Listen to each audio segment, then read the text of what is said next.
My boyfriend of 9 years looked at me and said, "Quit acting like you own me. You're not my wife, so stop expecting me to behave like I'm your husband." Less than a day later, he walked through our front door, stopped dead in his tracks, and couldn't believe what was waiting for him. He stood there in the doorway with his guitar case still hanging from one hand, and I watched 9 years of confidence disappear from his face right in front of me. After a long moment, he finally managed to ask, "What is this?" I looked at him, really looked at him, in a way I hadn't allowed myself to for longer than I cared to admit. Surprisingly, I felt completely calm. "Dinner," I answered. "Just not the dinner you thought you were coming home to."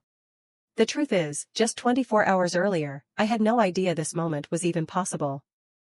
Back then, I was simply Vanessa Mercer, standing at the kitchen sink with a dirty plate in my hands, hoping the man I'd spent nearly a decade with would finally say something that made all those years make sense. Instead, the words that came out of his mouth changed everything. But to explain how I got there, I have to go back even further. If I only tell you about that night at the sink, you'll probably think I was cold or heartless because I didn't break down crying. That's not what happened at all. I wasn't cold. I had simply reached the point where I couldn't keep making excuses anymore. From the outside, giving up on rationalizing can look a lot like becoming emotionally detached, but they're completely different things. Not even remotely the same. I'm 34 years old. I work as a compliance analyst for a regional credit union. My job basically consists of digging through contracts until I find the one sentence buried deep in paragraph 14 that completely changes what the agreement actually says. After doing that kind of work for years, you naturally become someone who notices patterns. You stop focusing on what people claim is written and start paying attention to what's actually there. I mention my job because it becomes incredibly important later. More important than I realized at the time. Tyler Donovan and I met at a bar in Ohio City during the summer I turned 25. He played guitar in a local band called Second Story. They never really got beyond performing on slow Tuesday nights at small venues that couldn't even afford to charge admission. Tyler had the kind of effortless charm that comes naturally to men who've rarely had to work hard to win people over. He laughed easily, handed out compliments without thinking, and always seemed convinced that somehow everything would work itself out. Back then, that carefree attitude completely drew me in. I was only 25, and I hadn't yet learned that when the person you love seems to glide through life without effort, there's usually someone else carrying the weight behind the scenes. That someone turned out to be me. It wasn't something that happened overnight, either. That's what people rarely tell you about relationships that slowly wear away. Nothing collapses all at once. It happens little by little, like water dripping onto stone. And the hardest part is that each tiny drip is incredibly easy to justify. The first time I paid Tyler's share of the rent, it made perfect sense. One of the venues canceled his show just a couple of days before payday, and he honestly came up short on cash. That happens. Couples help each other. I didn't hesitate for a second. Then it happened again. And again. Eventually it happened so many times that I couldn't ignore the pattern anymore. Instead of facing it, I did what a lot of people do when reality makes them uncomfortable. I created a story that explained everything away. He's an artist. Artists don't have steady paychecks. That's just part of loving someone who's following a passion instead of chasing a predictable salary like everyone else. At the time, I was actually proud of believing that. I repeated that explanation to my mom when she carefully asked why Tyler's name still wasn't on the lease. Later, I gave the exact same answer to my best friend, Brooke Sullivan, when she was much more direct and wanted to know why I was buying Tyler a brand new guitar amplifier. "He'll pay me back once the band finally takes off," I told her. I still remember standing in the parking lot outside Guitar Center in 2019 with an $1,100 receipt in my hand after buying that amplifier. Brooke didn't argue with me or lecture me. She just looked at me with the same expression you'd give someone standing dangerously close to the edge of a cliff. At the time, that look irritated me because I genuinely believed she was overreacting. As far as I was concerned, I wasn't standing near any cliff. I was simply standing in a parking lot with my boyfriend's new amplifier sitting in the trunk of my Honda Civic, convinced everything in my life was perfectly fine. I think it's important that you understand the woman I was back then because she wasn't foolish. She wasn't weak, either. She was simply doing what people do when they genuinely love someone. She kept investing in a future she believed would eventually pay off, The same way a bank approves a loan because it believes in someone's business plan. The difference is that business plans eventually get audited. Relationships often don't, at least not unless you're careful enough to examine them honestly.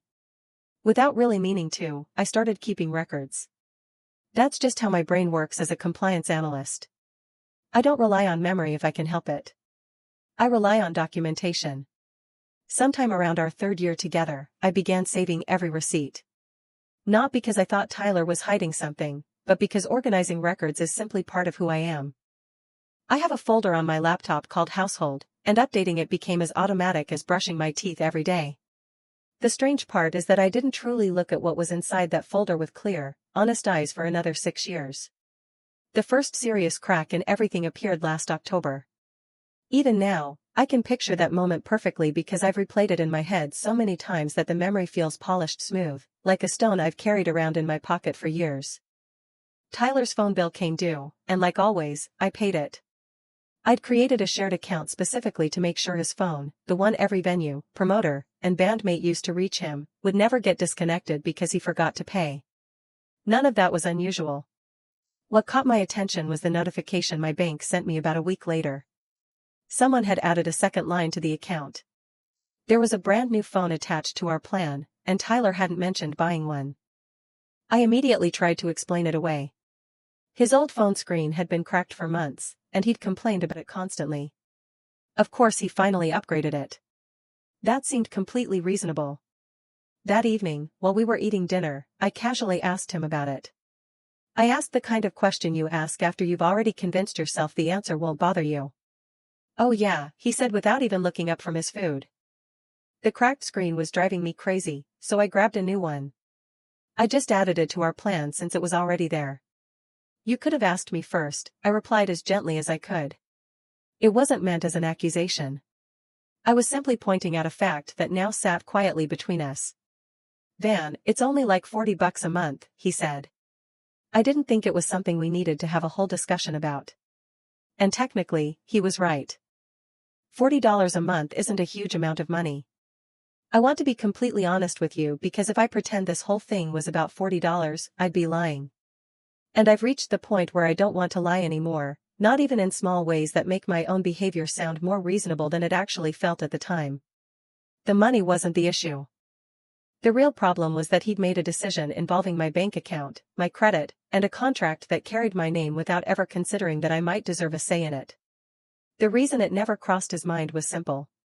After 9 years together, it never had to. Sooner or later, I always agreed. Even when I never actually said the word yes, I still gave him permission through my silence. And I was slowly beginning to understand that silence is its own form of currency. Spend enough of it over the years, and eventually you have nothing left to give. That night, after Tyler had gone to bed, I stood alone at the sink washing dishes. My hands felt cold. They weren't shaking. They were simply cold in the strange way your body becomes when it's quietly adjusting to a truth your mind hasn't fully accepted yet. So I told myself it wasn't a big deal. I filed the receipt away in my household folder. Then I convinced myself to move on. The second thing happened about 2 weeks later, and this time I couldn't just file it away and convince myself it wasn't important. Because this one had a name attached to it. My name. It was a Sunday morning, and I was doing what I'd done almost every weekend for years. I had a cup of coffee beside me while I went through our accounts the way some people relax with crossword puzzles. For me, it was equal parts routine and staying alert. That's when I spotted a credit inquiry I didn't recognize. Sterling Equipment Financing. First there was a soft inquiry. 3 days later, it became a hard pull, the kind that actually knocks points off your credit score. I sat there while my coffee slowly turned cold and opened the account details. There it was. A financing agreement for $6,200. Professional audio equipment. A new mixing board, studio monitors, cables, and everything else that goes with building a recording setup. The loan stretched over 24 months. My name was listed on the application. There was even a digital signature on the consent line that looked enough like mine to fool any scanner. The only problem was, I had never signed it. The feeling that hit me was like the first drop on a roller coaster when your stomach suddenly disappears. For a long minute, I couldn't move. I just stared at the screen, trying to force the information to mean anything other than what it obviously meant. At first, I convinced myself there had to be some kind of mistake. Identity theft happens all the time. Maybe somebody had stolen my personal information in a data breach. With hands that weren't quite steady anymore, I called the number listed on the statement. I was ready to report fraud. I honestly expected to hear that some stranger had opened the account using my social security number. The representative pulled everything up. I see the application came through our cosigner portal, she explained. It looks like the primary borrower listed you as an authorized co-applicant, ma'am. Then she paused. Do you have someone named Tyler Donovan on the account with you? I honestly can't remember what I answered.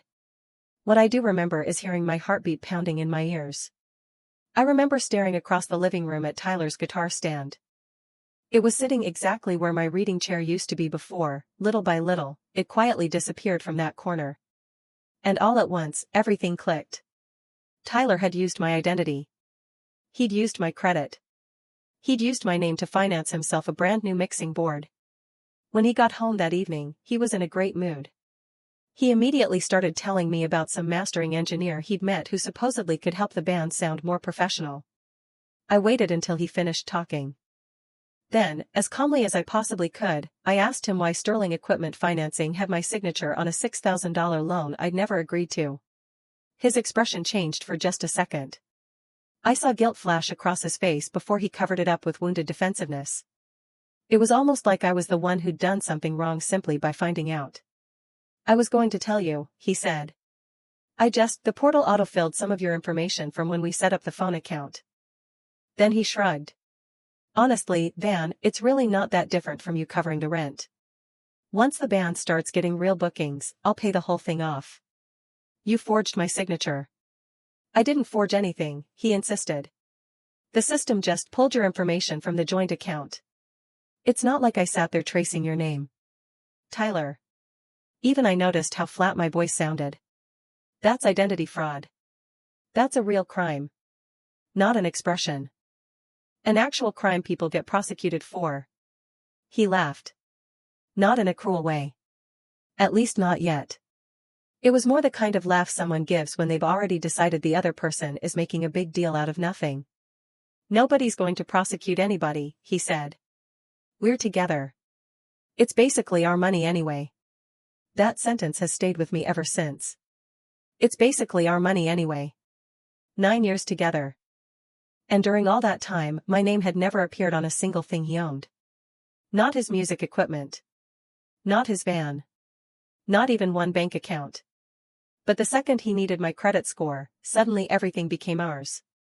Funny how ownership only worked in one direction.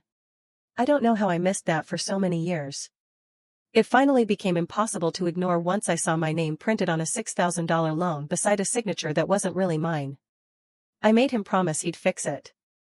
I told him to call Sterling first thing the next morning and have the application cancelled as a mistake.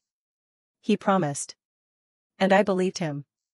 Mostly because believing him hurt less than accepting the alternative.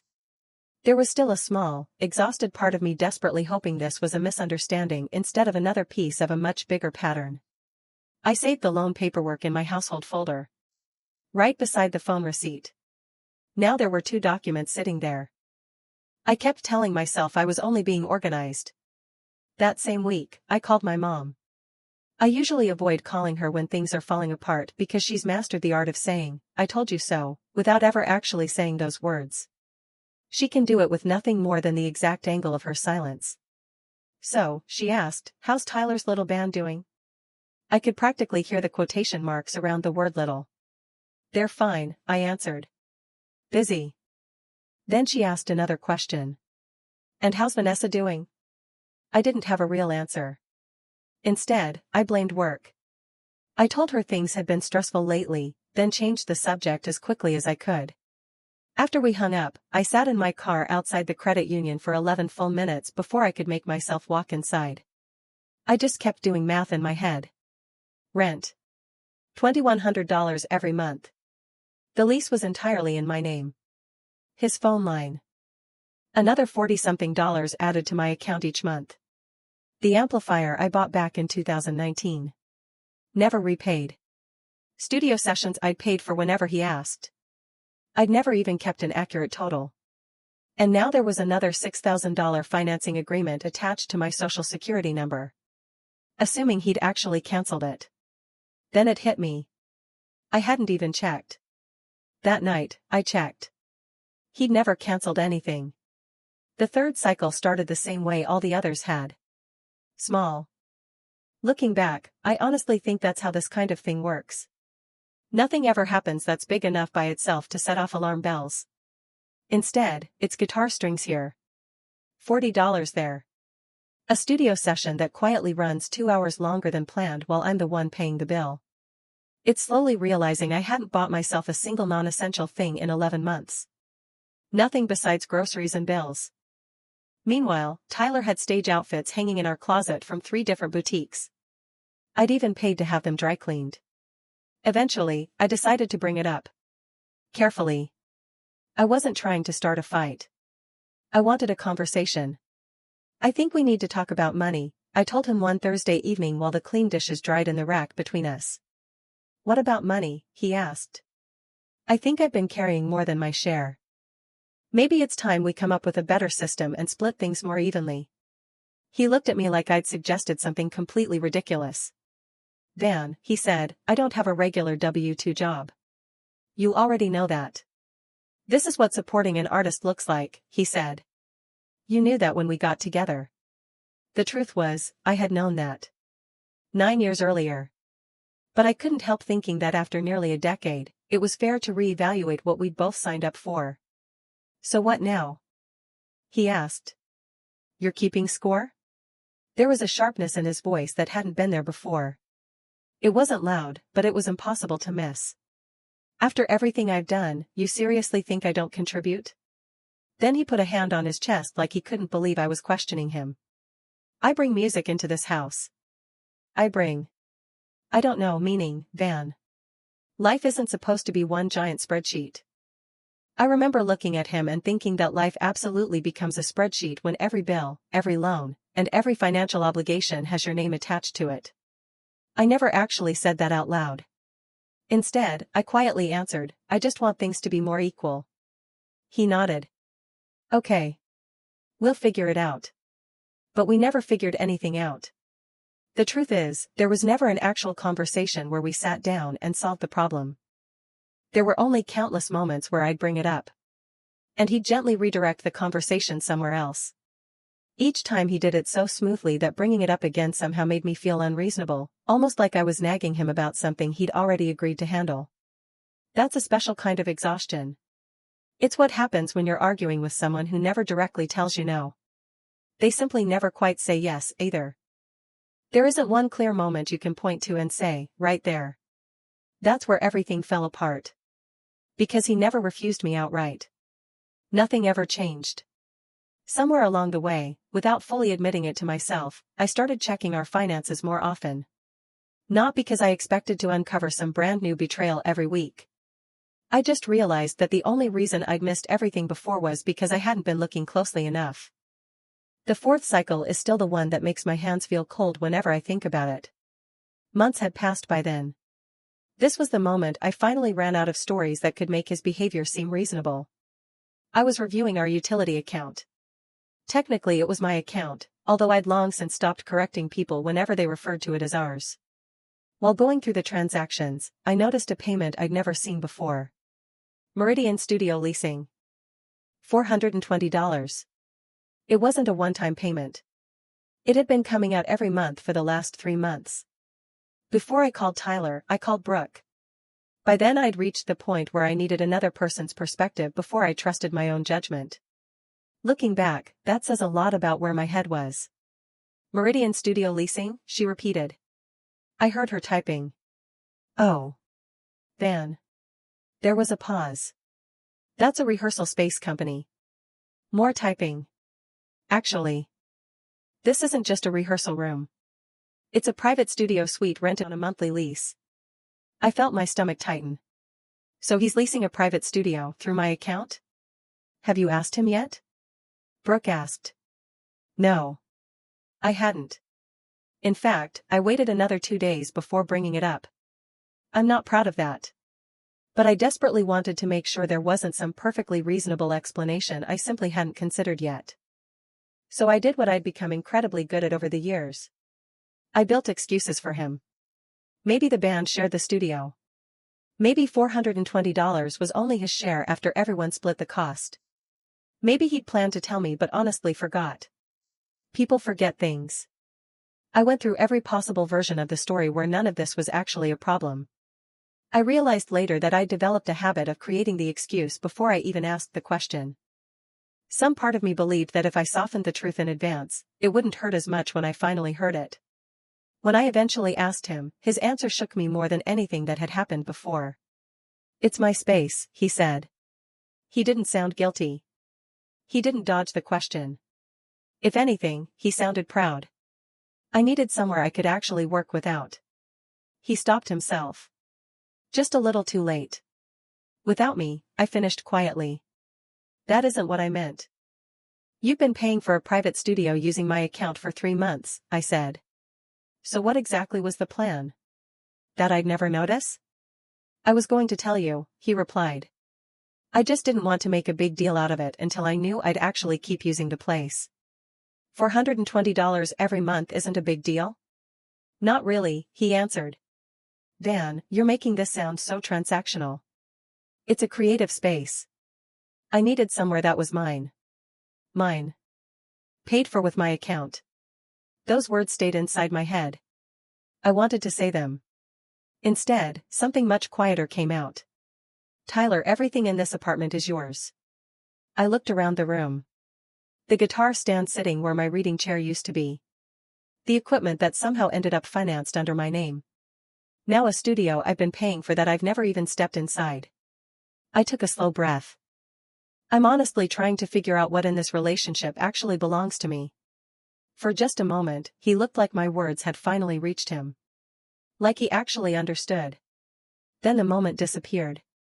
He glanced at the clock, mumbled something about needing to get to rehearsal, and walked out the door. I stayed in the kitchen with both hands resting on the countertop. The feeling inside me wasn't exactly anger. It felt closer to grief. Grief for a relationship I'd been carrying by myself for far longer than I'd been willing to admit. That night, I opened the household folder on my laptop.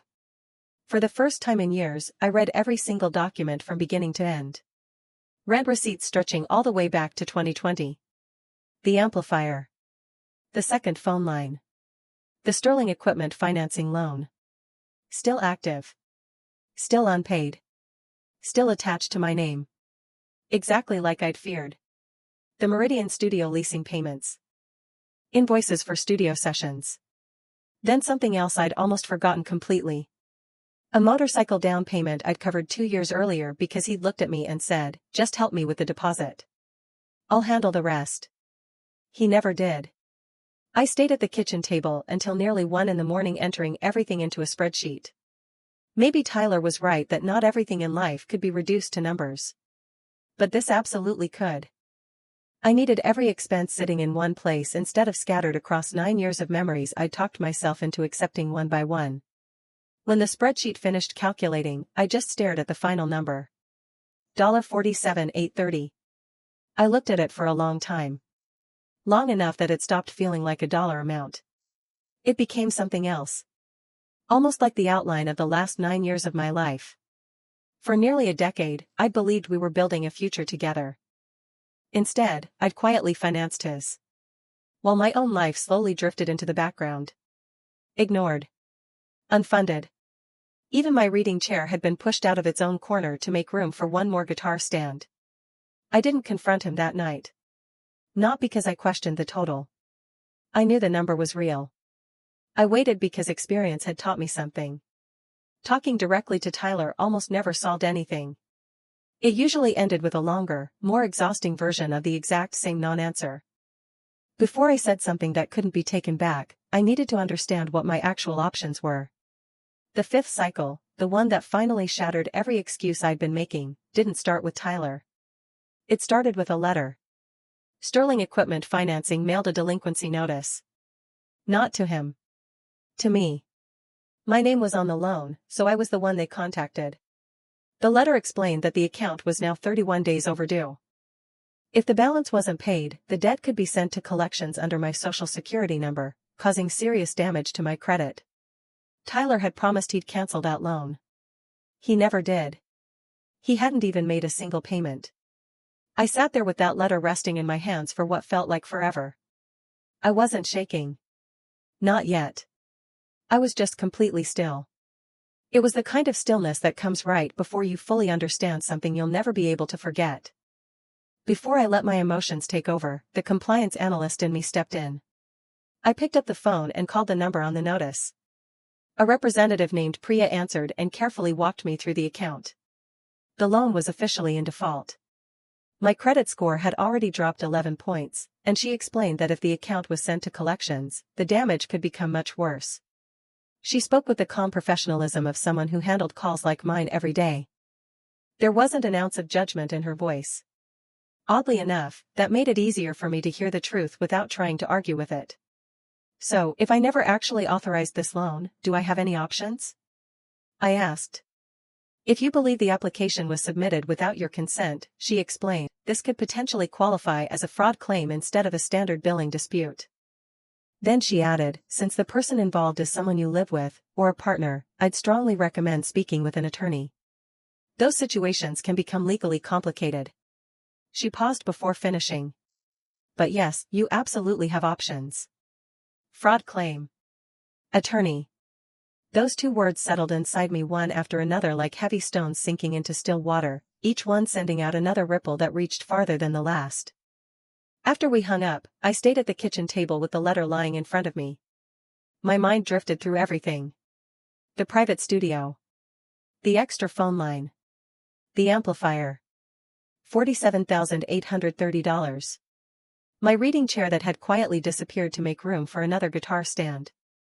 Without realizing it, I'd apparently been solving one enormous equation for years. I'd just never had enough information to reach the answer until now. And suddenly the answer was obvious. I wasn't in a partnership. I was a financing system that occasionally got a kiss on the forehead.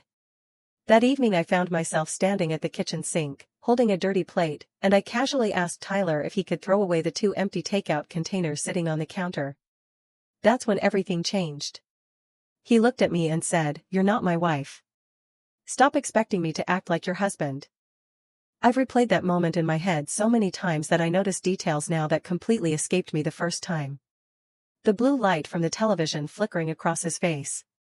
The fact that he never once looked away from the screen while saying it. The certainty in his voice. There wasn't even a second of hesitation. It sounded like he'd been carrying that sentence around for a long time, simply waiting for the right opportunity to finally say it. "I only asked you to throw away your own trash," I answered. He laughed. It was sharp. Ugly. A laugh I wanted to believe I'd never heard before. The truth is, maybe I had. Maybe I just hadn't been ready to recognize it. "Quit acting like you own me." I stood there with that plate still in my hands. Something inside me became incredibly quiet. Not the quiet that comes with defeat. The quiet that comes with making a decision. It felt exactly like finishing a complicated calculation and finally seeing the answer appear on the screen. "You're right," I said. For the first time during that conversation, he actually looked at me. Really looked at me. I watched relief spread across his face. It was the relief of someone convinced they'd just won an argument. He thought I'd surrendered. He had absolutely no idea that what I'd really reached was a final conclusion. An audit. He picked up his guitar from the stand that now occupied the corner where my reading chair used to sit. Then he went to bed as though nothing unusual had happened. I stayed behind in the kitchen. I opened my banking app. Then I examined every transaction with the same detached professionalism I used every day at work. No emotions. No excuses. Just facts. When you stop trying to make numbers tell a kinder story than the one they're actually telling, they become brutally honest. Rent. Electricity. Internet. His phone. 2 active equipment loans. One of them carrying my name on paperwork that could very well become a fraud case. Every single line pointed back to me. 9 years. Every bill. Every obligation. Every responsibility. Mine. I already had dinner reservations for the following evening. They were supposed to be a surprise celebration because Tyler had finally landed his first paid gig in months. I'd already prepaid for the meal. Of course I had. That's the kind of thing I always did. Whenever something good happened to him, I quietly found ways to make it even better. I can't remember a single time he'd done the same for me. I didn't cancel the reservation. I kept it. Standing there in the kitchen with cold water running over a plate I'd completely forgotten I was holding, I simply decided he wasn't the person I'd be sharing that dinner with anymore. The next morning, before Tyler was even fully awake, I called my landlord. I just need to confirm something, I said. The lease is only under my name, correct? That's correct, Vanessa, Mr. Okafor replied. He'd managed the building for 11 years and always spoke with the calm confidence of someone who'd already seen every possible tenant problem at least twice. You signed as the sole leaseholder back in 2019. If I give notice, I asked, I'm only responsible until the notice period ends, right? Correct. And if someone else wants to keep living there after that, they'd have to make their own arrangements? Exactly, he answered. Standard 30-day notice. Anyone else living in the apartment isn't listed on your lease, so legally that's something the two of you would have to work out. Could you bring the paperwork tonight? Around 6? I'll be there.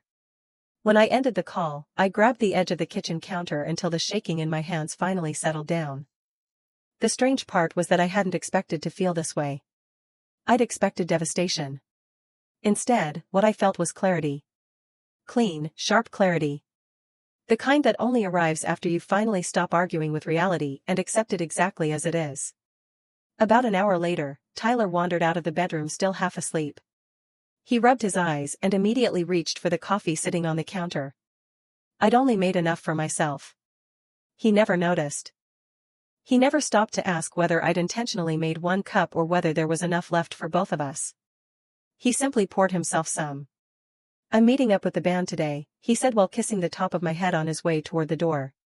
Don't wait up. As he walked past the kitchen table, he stepped right around the folders I'd already stacked there. He never even seemed to notice they existed. The second the front door closed behind him, I got to work. My first call was to Brooke. She arrived less than an hour later carrying a roll of packing tape and a stack of flattened moving boxes she'd apparently grabbed from her garage. She didn't ask me a single question. Not one. That's a kind of loyalty I'll never be able to repay. She simply started assembling boxes and packing room after room while I pulled the folder labeled household from my desk drawer.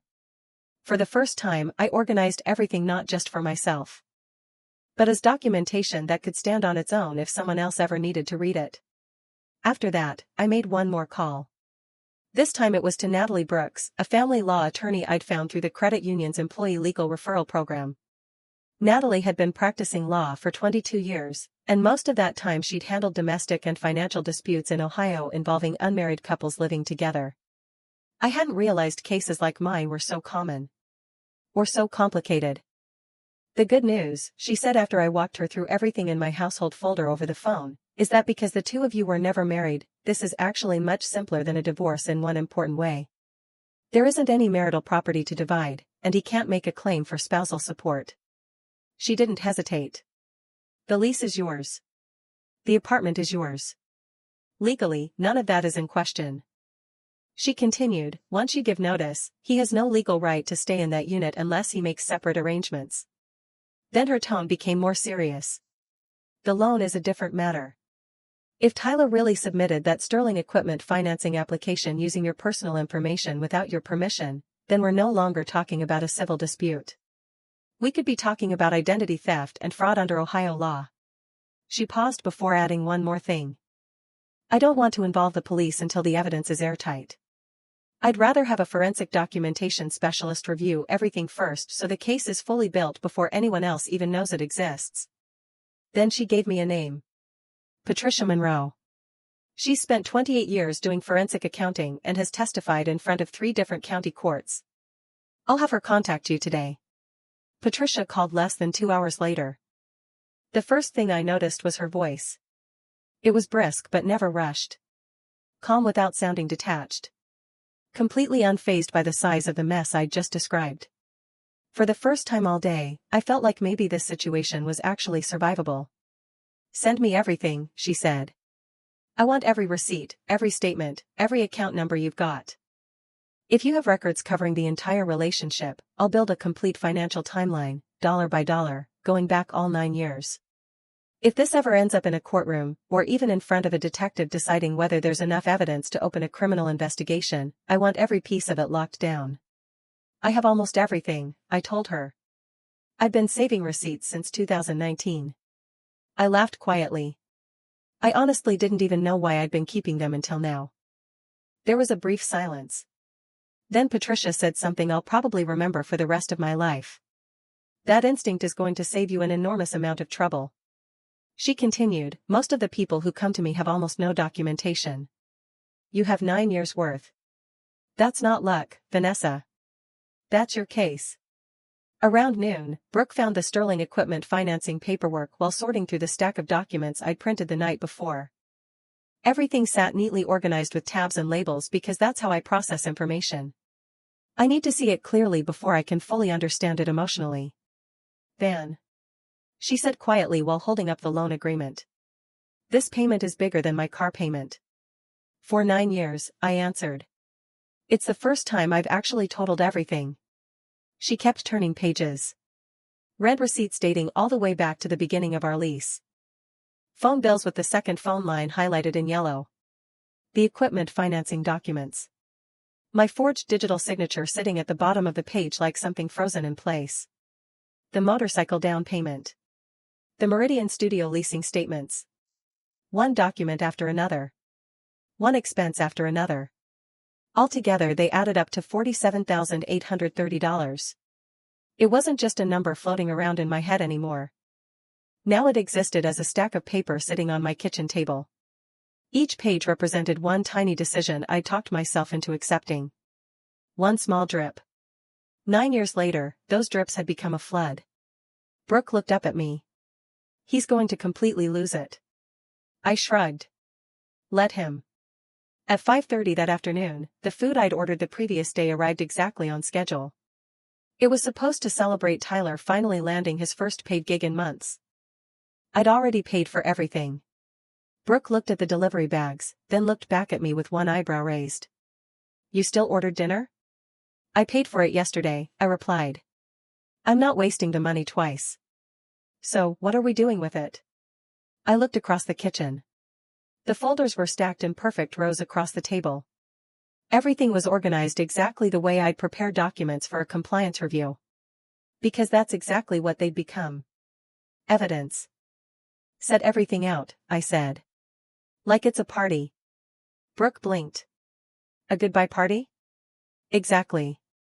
Together we unpacked the food. There were no candles. No music. Nothing that felt warm or celebratory. Just takeout containers sitting beside folders labeled rent, utilities, groceries, phone, equipment financing, studio lease. A dinner waiting for a man who had absolutely no idea his relationship had already ended. Right at 6 o'clock, Mr. Okafor knocked on the door exactly when he'd promised. He carried a plain envelope containing my lease paperwork. I signed it right there at the kitchen table between all those folders. This time, my signature was exactly where it belonged. Vanessa Mercer. Not someone's almost wife. Not the woman quietly financing a life she'd never truly been invited to share. Just Vanessa. Mr. Okafor had just slipped my copy back into the envelope when I heard the key turning in the front door. Tyler's voice floated inside before he did. Happy. Relaxed. Completely unaware of everything the previous 24 hours had changed. "Babe," he called out, "that smells amazing. Please tell me you ordered the spicy noodles." The door swung open. He walked inside with his guitar case hanging from one hand. At first, his attention went straight to the takeout bags. Like someone walking confidently toward good news without stopping to wonder whether it still belonged to him. Then he noticed Brooke standing silently beside the counter with her arms crossed. His smile faltered. Next he saw Mr. Okafor still holding the envelope. Confusion spread across his face. Then something else. Recognition. Understanding. The smile disappeared completely. His eyes slowly traveled past both of them until they landed on the moving boxes lined neatly against the wall. His boxes. Boxes he hadn't packed himself. Finally, he looked at the folders spread across the kitchen table. The celebration dinner he'd expected was still there. But it was sharing space with 9 years of receipts, statements, loans, bills, and financial records. 9 years of our relationship reduced to paper. 9 years carefully itemized. He froze. For what felt like forever, he didn't move. He didn't speak. Finally, he looked at me. What? He asked quietly. Is this? I met his eyes. It's dinner, I said. Just not the dinner you thought you were coming home to. Then I did the one thing I still owed, not to him, but to myself. I told him the truth. All of it. I explained everything to him in the same calm, organized voice I use at work whenever I have to walk a client through exactly where a contract fell apart. I told him I'd already signed the lease notice. I explained that he had 30 days to make his own living arrangements because his name had never been on the lease, not once in 9 years, and it never would be. Then I told him about the Sterling equipment financing loan. The one that was still sitting under my name. The one that was already past due. The one that was actively hurting my credit after he'd promised me he'd canceled it. I told him Patricia Monroe was already putting together a complete financial timeline covering every dollar from the last 9 years. I also told him that Natalie Brooks had already advised me on every legal step ahead, including both the civil issues and the possibility of criminal charges if the identity fraud investigation confirmed what we suspected. I watched every emotion cross his face. First confusion. Then disbelief. Then something that looked an awful lot like panic. Little by little, he realized this wasn't another uncomfortable conversation he could dodge until it went away. For 9 years, he'd talked his way around every difficult discussion. He tried one more time. Van, come on. This is crazy. You're really ending everything because we had one bad night? Because I made one comment? It's not one comment, Tyler. It's $47,830. It's a loan with my forged signature. It's a private studio you've been renting with money coming out of my account without ever telling me. It's 9 years of every bill, every contract, and every financial responsibility having my name attached to it. And after all of that, the one thing I was apparently never allowed to be was your wife. That's not what I meant. I know exactly what you meant. You meant exactly what you said. The only thing you didn't expect was for me to finally believe you. He slowly lowered the guitar case onto the floor. For the first time, it seemed like he needed both hands just to steady himself. His eyes moved from me. To Mr. Okafor. To Brooke. And back again.